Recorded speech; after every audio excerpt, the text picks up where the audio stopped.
Welcome back to Barry Charles Footy Show, Episode 3. I hope you've had a lovely week out there. Now we're ready for the weekend and the great Saturday night footy and Sunday afternoon rugby league coming up on the channel tonight, this beautiful episode. Let's first look at the headlines of the round and the breaking news that is happening this week in the NRL Rugby League. Well, first off, there was Adam Reynolds' set-up try. What a mistake from Contoni Staggs.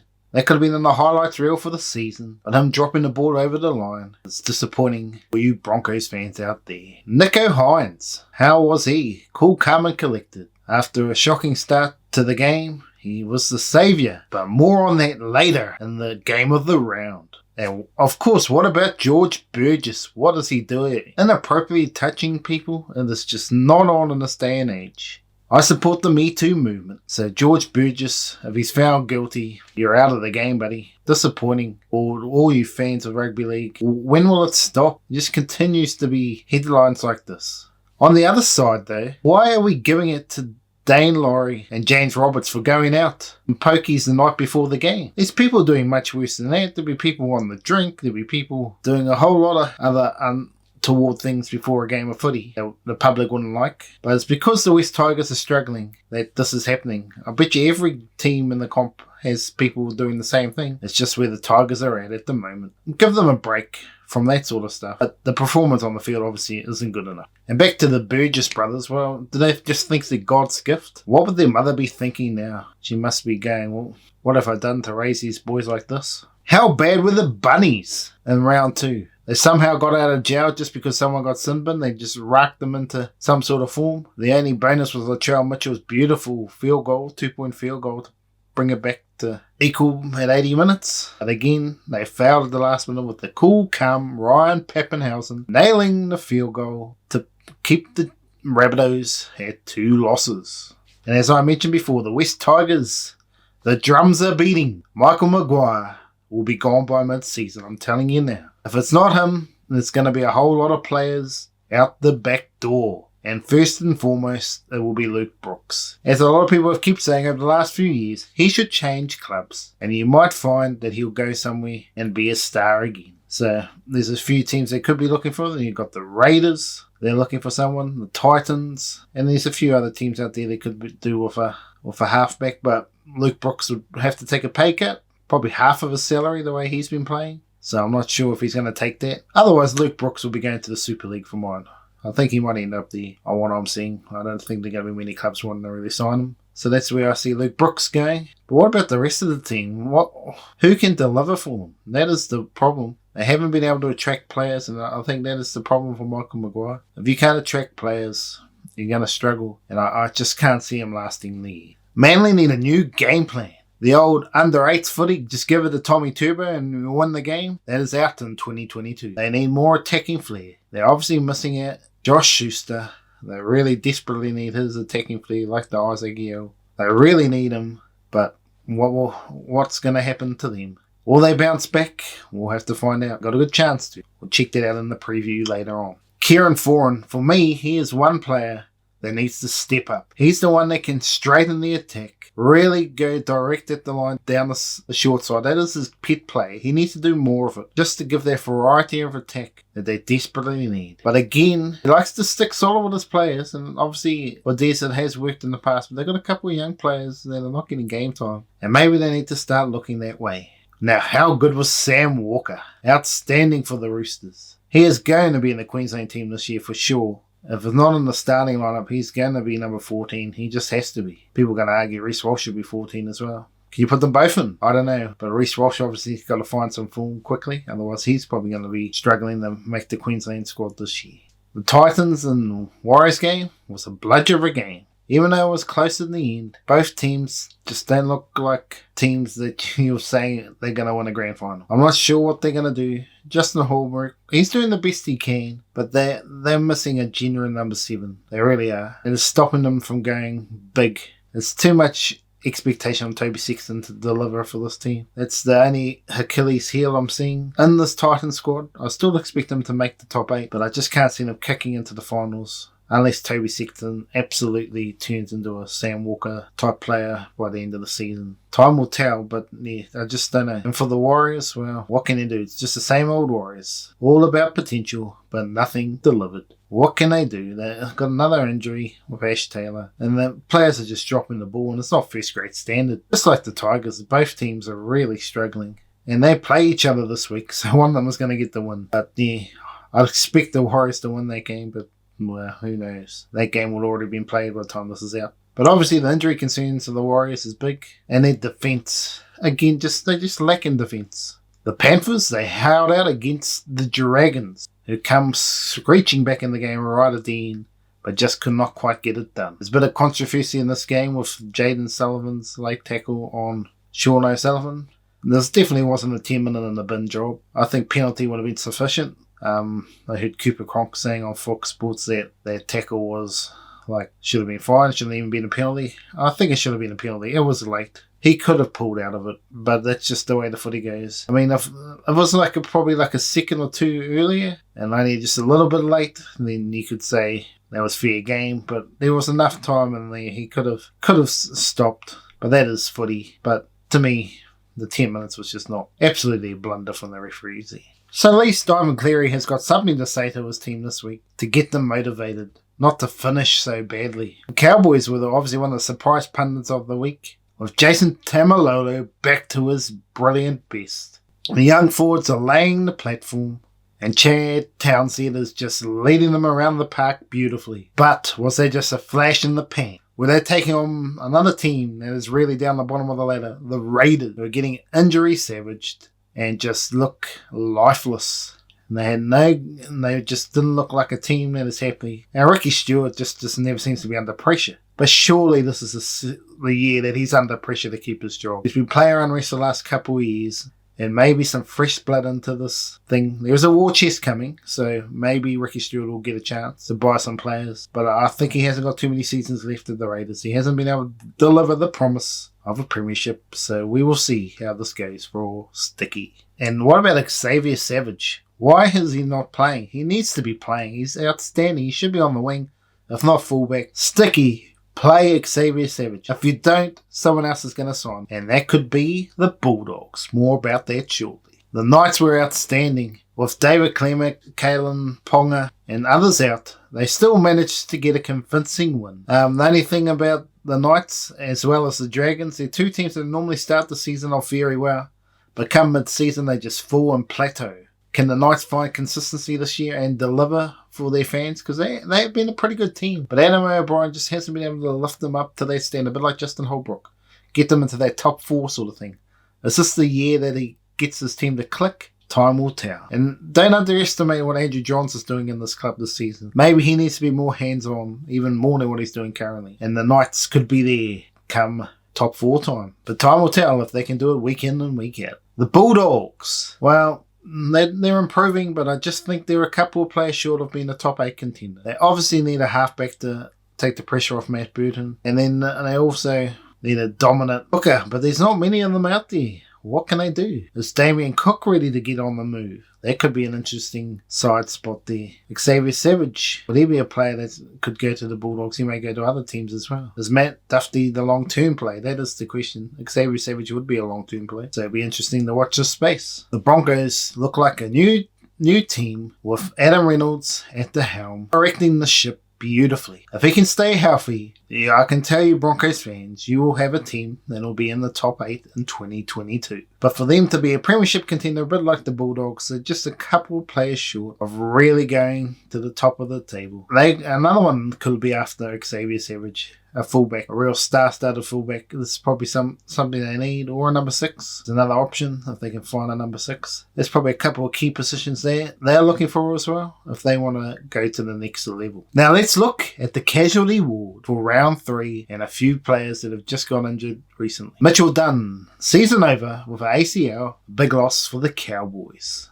Josh Hodgson has played his last game for the Raiders. Parramatta Eels will be hoping that this injury doesn't just continue. Warriors Ash Taylor is out with a hip complaint for a few weeks. They just can't take a trick, the Warriors, at the moment in the halves. Cody Nicarima will be back in for round 3.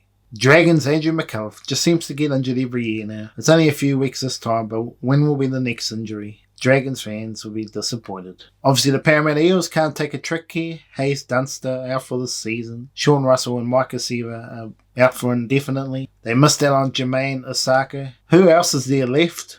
Is this another team they could be looking at?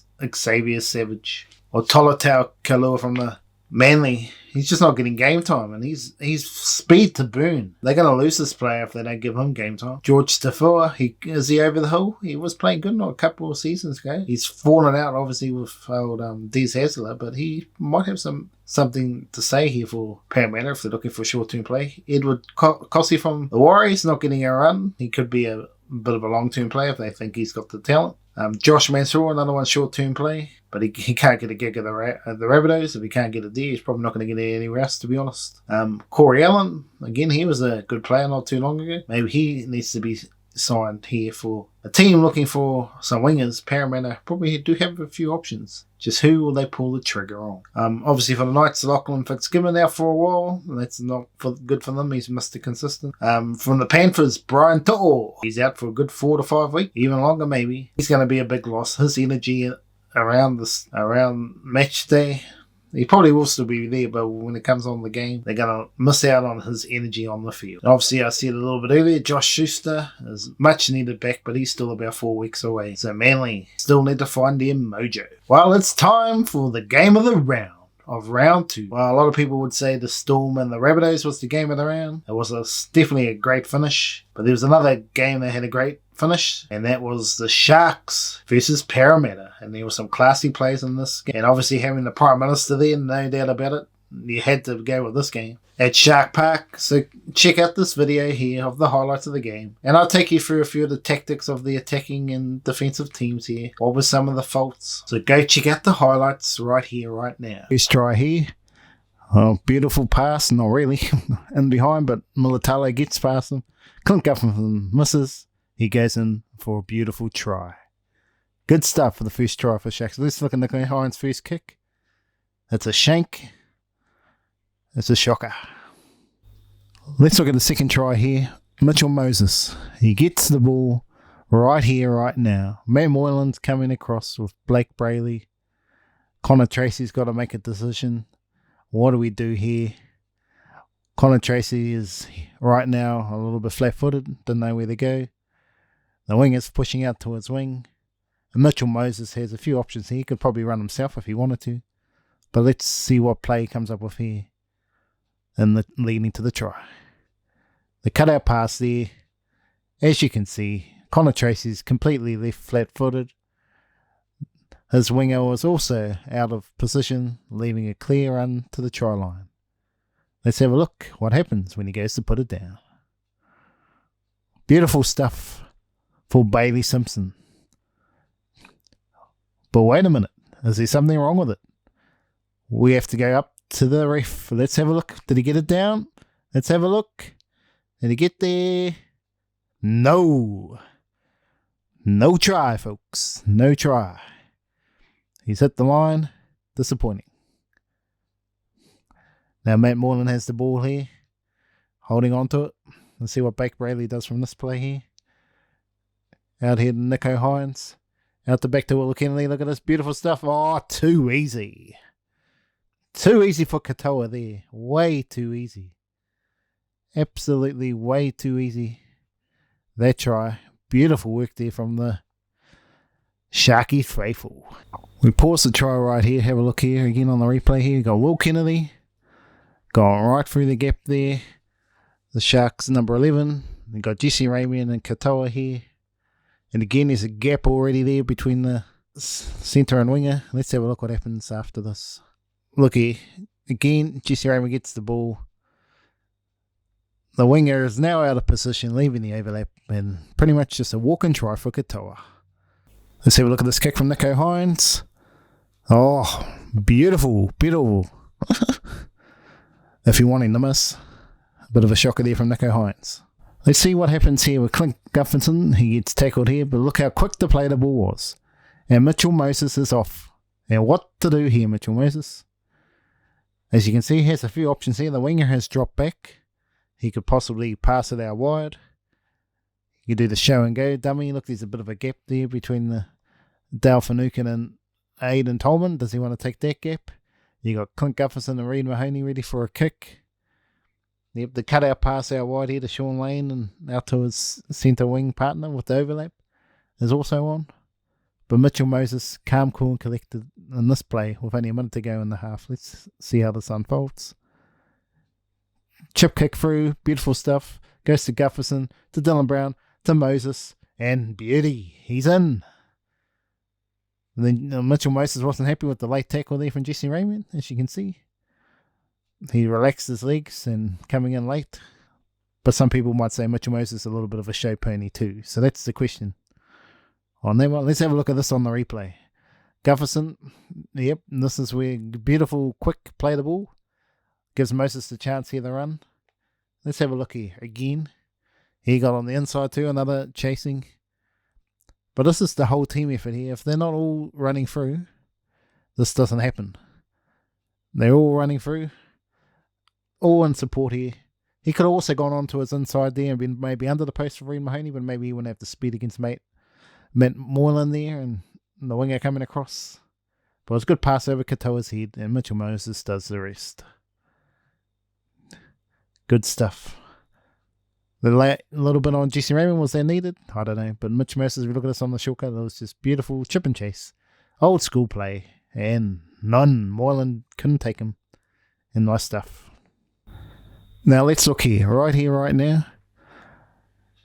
You got the big forward going up to the line. And his other partner right next to him here. You got Aidan Tolman there. Bake Brayley.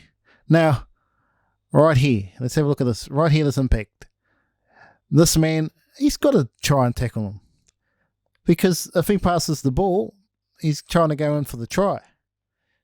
Now, this is one thing I don't like about the NRL. You get a penalty for this, for taking a player out on suspicion.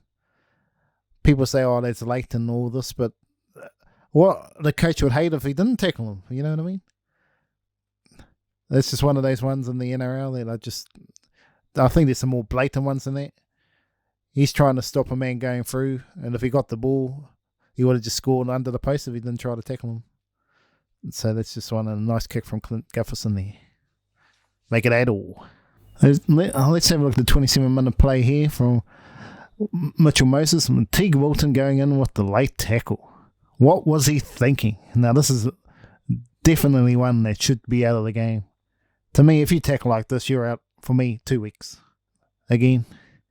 They know he's in the air. You could say Mitchell Moses jumped in the air. He didn't need to jump in the air. That makes this tackle worse. That's the argument you could say on the other side. There was no need for him to jump up. But I think it's sort of a tactic to get penalties as well. But good try. But again, he should be out for a week for that. And they should easily just give him a week for that sort of tackle. Let's have a look here. Going in for this try here. You got Matt Moylan. Look at that, number 12 straight through the gap, surely. That's the one through Moses, surely. You got Nico Hines there, around the back. Let's have a look here. Connor Tracy out wide there, number 15. Let's see what happens in the play. Look at this. Oh, Nico Hines gets the ball. Didn't see that one come. Oh, what a flick pass. Oh, Connor Tracy in. Wow. That was beautiful. Beautiful footy right there. Oh, we got no try. What's happening here?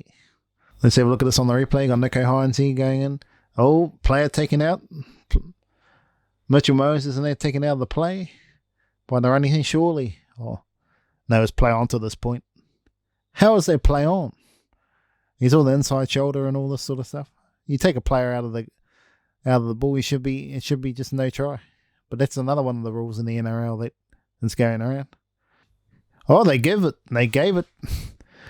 Some people were a little bit stunned how that was a try. And I have to be a fan of you if you're the Parramatta Eels. If you look at this replay again, let's have a look at the running through here. Number 12. Look, he's taking the man out. He's taking the man out here.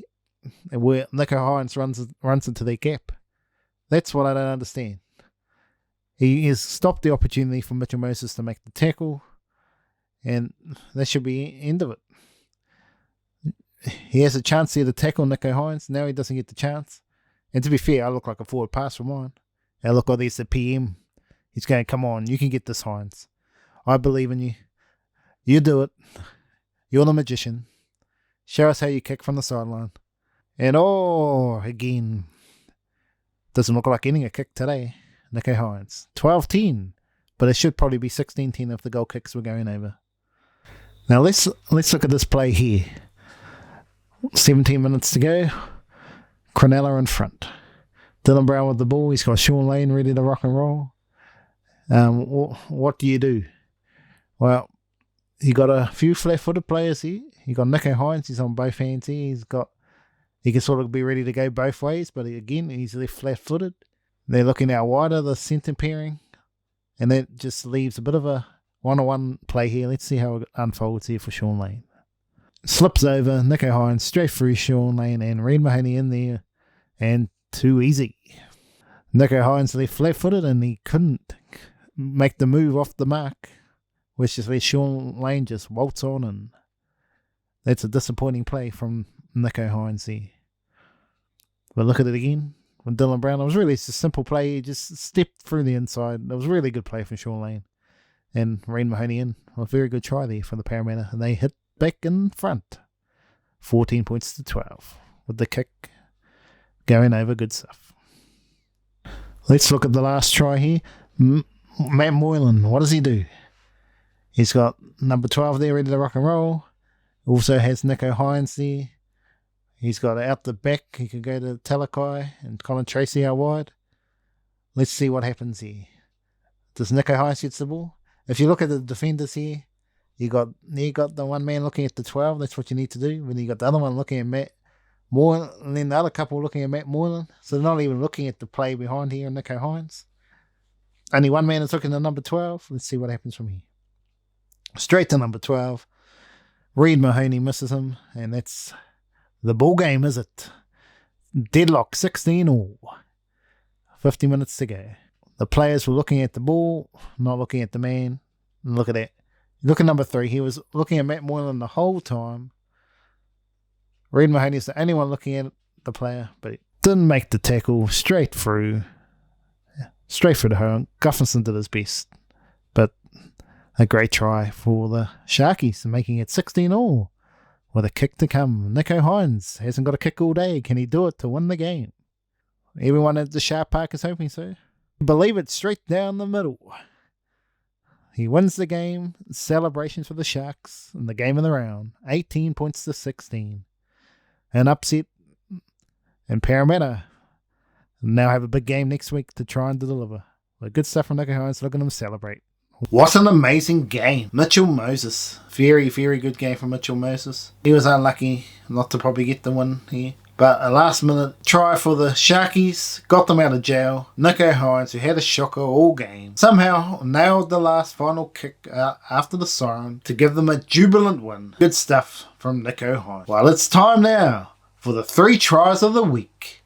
Well, this week it's actually 4 tries because I put in the double from this one player in try C. But anyway, let's go check them out. First try A is Tyrell Sloan. Now let's look at try A, try of the week from Tyrell Sloan. Straight through, oh look at that, what were the Panthers thinking? Tyrell Sloan, beautiful stuff. Look at that for a catch. Kikau, what was he thinking? He wasn't even trying to catch it. Look at this from Ben Hunt, good stuff here. Look at Kikau here. He's just laming on back. You got Scott Soros in there. It's a kick going through. Look at him. Now he just looks at Tyrell Sloan. He takes his eye off the ball. And as any good fullback does, and jumps up high. And Kikau just stands there, leaving a beautiful try here for Tyrell Sloan to score. Unopposed. Disappointing. Great put down. Try of the week here. Look at that. Look at that athleticism and beautiful put down. Try B is Daly Cherry Evans. And let's look at this try B of the week here look at this from Cherry Evans. Beautiful dummy. Out to Kieran Foran. Puts a little kick in for Ruben Garrick. And look at this. Back to Cherry Evans. Oh, wonderful try. Wow. Well, the game was already over by then, but that is definitely going to be one of those tries that you go back and go, oh, that was beautiful. Very good try there from Manly. Let's have a look at this. Nice dummy step there from Cherry Evans. Let's have a look at the players. You got Angus Crichton. You got Luke Keary, who's a bit flat-footed. Joseph Manu standing still as well, trying to get across there as Takiaho. As the play goes on, kick through. Joseph Manu, they all miss the play. Other fellas are back. Tedesco's too far away. And great try for Cherry Evans. That's a very good play from Cherry Evans. Dummy pass, kick over from Foran to Ruben Garrick and coming back on the inside. And that's one thing to look at here, kids. Never give up on the play. Cherry Evans kept on fighting. Nice little kick from Garrick as well. And that's a very good try. Try C/D, you could argue, is Herbie Farnworth's double against the Bulldogs. Watch this for one of the tries C of the week here. Herbie Farnworth's double here. Look at this pull off. Strip the ball straight through. Look at that. Pulled his pants down on Okumboa. Beautiful try. Let's have a look at the second try of the week, or C, Herbie Farnworth. Let's have a look at the second try, C try of the week here from the Broncos, Herbie Farnworth. Let's have a look at this play here. Look at this from Albert Kelly. Again, there's already an overlap as he's gone past leaving Okumboa and flat-footed here. Let's have a look what happens in the play. Here from Albert Kelly, out the back. Now we have an overlap. And let's have a look as the play unfolds here. Straight out to Farnworth, and he says, "See you later, alligator." Oh, beautiful try. That was a beautiful try. How easy was that? Straight from a good old scrum play. Albert Kelly out the back. Tessie New, and oh, look at that. Straight in. Oh, 2 tries of the week. Beautiful try. And that is try C. If you think that is the try of the week, let us know.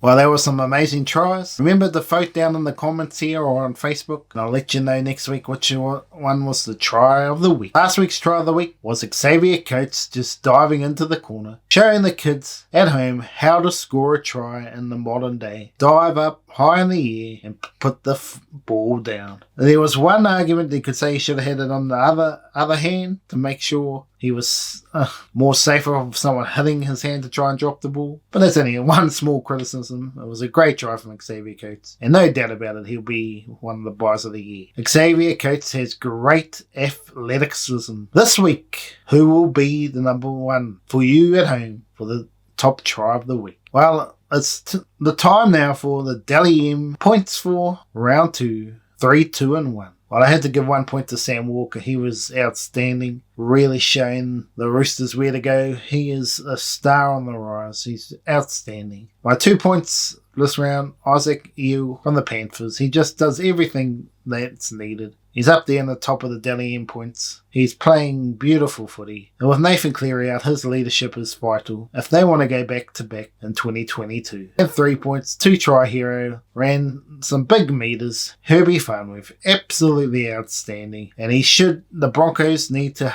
be quick and sign him up for life. He's a very good player. You've got to do the right thing in Broncos. Get in there now before he makes a move somewhere else. Dane Gagai was unlucky not to get some points this round. He was again outstanding for the Knights, but you can't pick them all. In the next few weeks, I will put up the tally of all the Dally M points I've picked throughout the weeks. And by the end of the year, we will have a team of hopefully 13 players that are ranked for the best team of the year. Now, are you ready for the preview of the Saturday night footy and the Sunday footy? Let's look at the first game from Saturday afternoon footy at Carrington Park, Bathurst, with the top of the table clash, the Penrith Panthers versus the Newcastle Knights. Let's look at the team of the Penrith Panthers for round 3. At fullback, we have Dylan Edwards. On the wing, Charlie Stain and Taylor May, with Isaac Tago and Stephen Crichton, the centre pairing. Jerome Luai and Sean O'Sullivan are the halves, and they'll be going very well. Matthew Heisenhuth and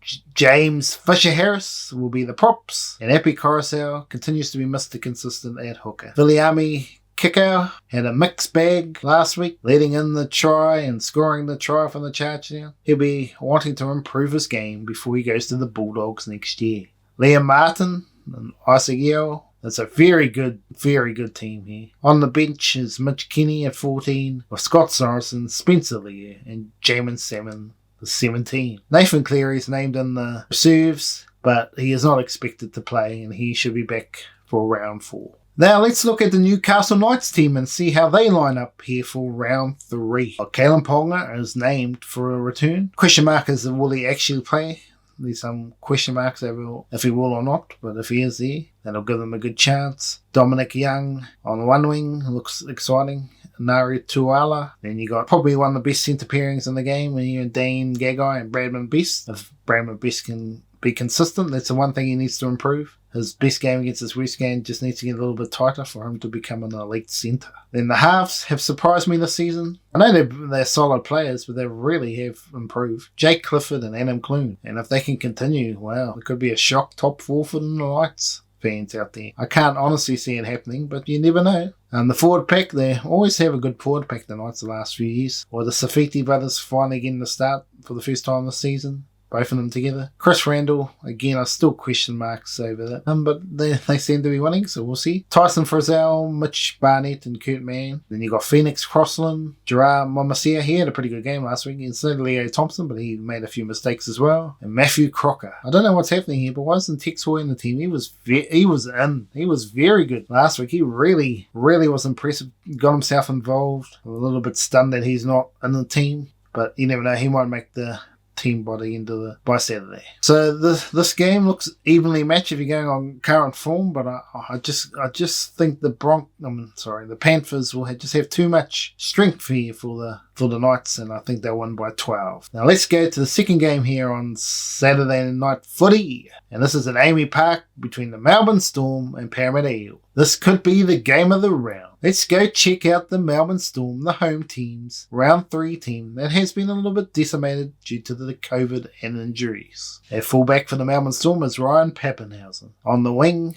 got Dean Aramaya and Xavier Coates. The centre pairing are Remus Smith and Justin Olam. They seem to get their work done. Maybe the best pairing in the halves here. In the comp here, Cameron Munster, Jerome Hughes are definitely up in the top 3. In the forward pack, Jesse Bromwich, Nelson Sofa Solomona, or Harry Grant is out. It gives Jaden Nikarima a chance to have a starting game here in number 9. Then you got Felice Kafusi, Kenneth Bromwich, and Josh King. On the bench, I'm expecting Nick Meaney to come on the bench because they need some cover in the hooking position or in the backs. I think he'll be coming in. Alex McDonald, Trent L'Oreal and Tipai Moroa, but there could be a chance here that Chris Lewis comes in, and Brandon Smith, I think he was just named because they just run out of players to put on here, to be honest. He's not expected for a few weeks. Let's have a look at the round 3 team here of the Parramatta Eels to take on the Storm. At fullback, Clint Gufferson. On the wing, last man standing, you could say, Waka Blake, who normally playing centre, he's on the wing, and Bailey Simonson. The centre pairing of Viliami Penasini and Toma Pajacek, not bad. Dylan Brown and Mitchell Moses, I would say, are actually the inform halves pairing of the comp so far. They didn't quite get it done last week, but they probably did deserve to win maybe. But they really are going to get tested against the Melbourne Storm, even with all the COVID and injuries. Melbourne Storm will find a way to be... Well, this forward pack of Regan, Campbell-Gillard and Junior Paulo, Reed Mahoney at the hooker, very good. Sean Lane, Asai Papali'i and Nathan Brown, very solid. Papali'i, maybe he's getting second year syndrome in Parramatta, not quite delivering as good as he did last season.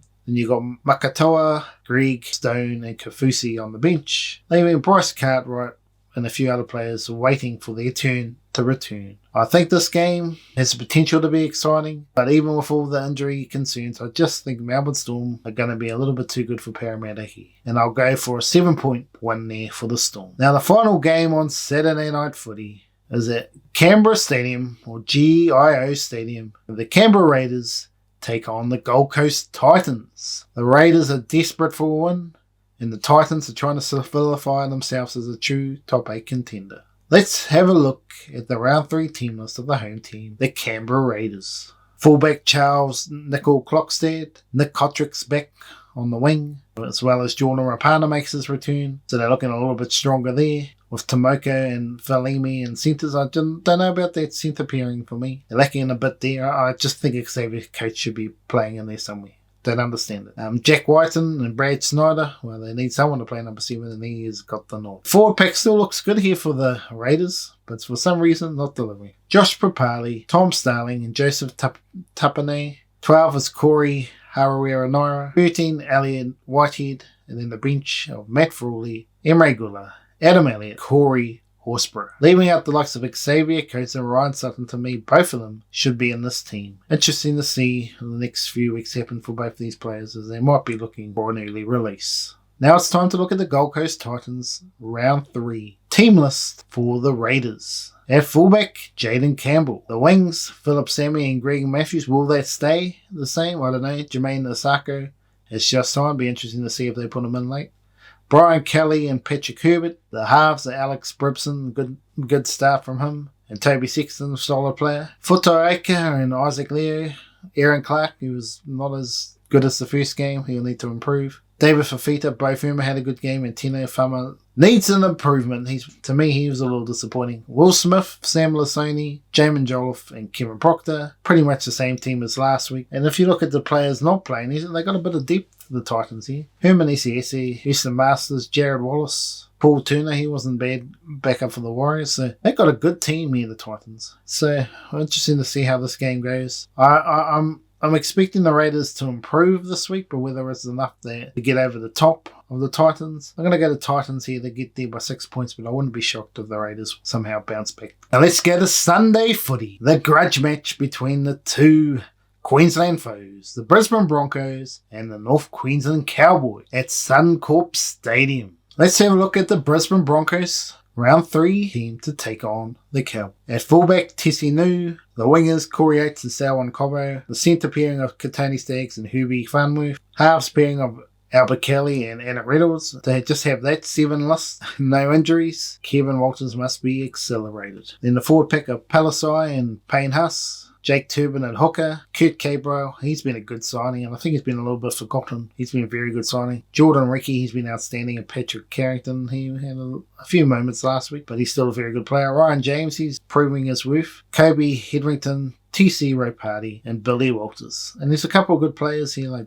David Mead, Reece Kennedy, Tyson Gamble, Jordan Pereira, Brinko Lee, all not getting game time. This is the first time in a while you can say the Broncos have got some decent depth. Now let's have a look at the North Queensland Cowboys team to take on the Broncos. Hamaso Tabuai Fado at fullback. The wing pairing of Kyle Felt and Murray Taulagi. Centre pairing of Valentine Holmes and Peter Hiku. Tom Dearden and Chad Townsend have really started the season on fire. Jordan McLean has the on-lane improved this year. Reef Robinson at 9.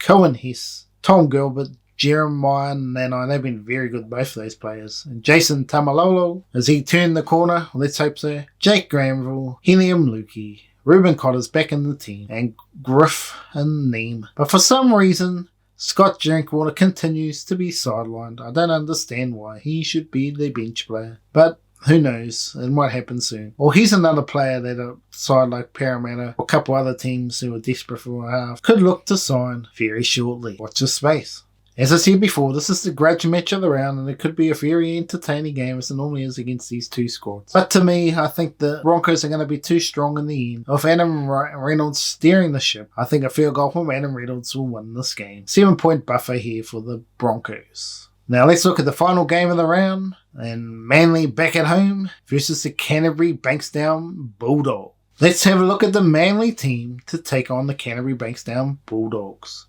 Number 1. Tommy Turbo, can he find his form? Tom Toborovic, he has been quiet the first 2 games. Can he get himself back into form? Or does the rest of the team need to deliver? Jason Stubb and Ruben Garrick are the centres. The wing pairing with Brad Parker and Morgan Harper. So again, another team that hasn't had many injuries. Kieran Foran and Daly Cherry Evans, the halves. Both of them need to step up. But where they probably need to step up the most is the forward pack. Sean Kepi and Martin Tapau really need to deliver. Lachlan Croker at 8. Olakawa Atu and Ethan Bullimore and Jake Travojevic is a pretty good forward pack there. Dylan Walker, one of the star players, and he really needs to deliver before he goes to the Warriors next season. That's a good buy for the Warriors. Al Lawton, Andrew Davey, and Tanele Pasika as the rest of the team. But Kolau has been left out in the cold. For whatever reason, his speed to burn, a bit like Xavier Savage. He will find another club very shortly if they don't play him. I can see that happening mid-season. Now let's look at the Canterbury Bankstown Bulldogs squad to take on the Manly Seagulls. At fullback is Matt Duffy. Jaden Ockenborough, he was a little bit carved up last week. Can he improve? Josh Adokar, he really is instilling some Melbourne qualities into this team. Can they continue that form? Braden Burns and Brent Naden. Interesting to see how they go, the centre pairing here. Matt Burden and Jake Averillo keeps his role, but he was not convincing. Luke Thompson and Paul Fawn, the forward pack with Jeremy Marshall King. Now, the two hotheads here of Jack Hetherington and Tavita Pangai Jr., can they rein them in? Because they're very important to the team if they can deliver. Or they can be very costly to the team if they lose their heads. Josh Dickinson, the ever-reliable 13, he deserves to be in finals footy, to be honest. I'm not sure if they'll get there this year, but they won't be too far away. Bailey, Biondo Odo, Corey Riddell, Max Scanless, Inafa, Sia Manu Fagai. I think these are the kind of players that they are. Just that's where my question mark is. Where's the depth? That's probably where they're going to get found out later in the season here, the Bulldogs. I expect this to be a grinding type of footy, probably a low-scoring affair. I could be wrong, but both teams just probably need a little bit more attacking flair, both of them. But I expect Manly to rev up. They need to change their game plan. It's not under 8s anymore. Tom Juranovic, they know what he's up to now. They need more from their other players, including Kieran Foran, to go direct at the line and not sideways. But I still expect Sea Eagles to deliver the victory here by 6 points. Well, that's a wrap on the Barry Charles Footy Show Episode 3. I hope you really enjoyed the footy show tonight, this afternoon, depending when you're watching this. Remember to kick the like button so that Nico Hines can continue kicking his beautiful goal kicking again here in 2022 and for the rest of the season for the Sharkies to deliver. And also subscribe to the channel